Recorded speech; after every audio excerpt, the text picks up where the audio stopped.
20 বছর ধরে যে সংগ্রামে চলে চলে আমার নিজের রুজির একটা জায়গা করেছিলাম, সেই জায়গাটা আমি আর নতুন করে করতে পারবো না।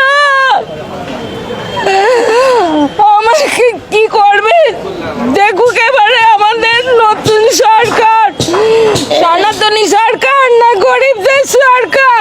না না, এখন তো কান্নাকাটি করলে চলবে না, কেননা আপনি ভোট দিয়েছেন দুর্নীতিমুক্ত সমাজ গড়তে, আপনি ভোট দিয়েছেন সনাতনী সরকার গঠন করতে, আপনি ভোট দিয়েছেন মুসলিমদের টাইট করতে।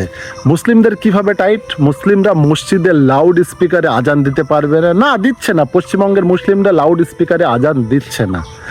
মুসলিমরা রেড রোডে নামাজ পড়তে পারবে না, না পড়ছে না। মুসলিমদের কোনো রকম কোনো সমস্যা নেই, ব্রিগেড ময়দানে নামাজ পড়ে নিচ্ছে। মুসলিমরা গরুর মাংস খাবে না, না খাচ্ছে না। মুসলিমদের আর্থিক শারীরিক সব দিক দিয়েই কিন্তু উন্নতি হয়েছে গোমাংস বন্ধ করার জন্য। কিন্তু আপনি কেন খাচ্ছেন? সনাতনী সরকার আপনি এনেছেন, দুর্নীতিমুক্ত সরকার আপনি এনেছেন, সরকার দুর্নীতিমুক্ত করছে।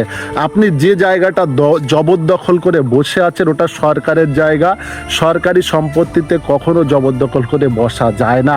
আপনাকে উচ্ছেদ করা হচ্ছে, আমি এর পক্ষে। সরকার যেটা করছে ভালোর জন্যই করছেন।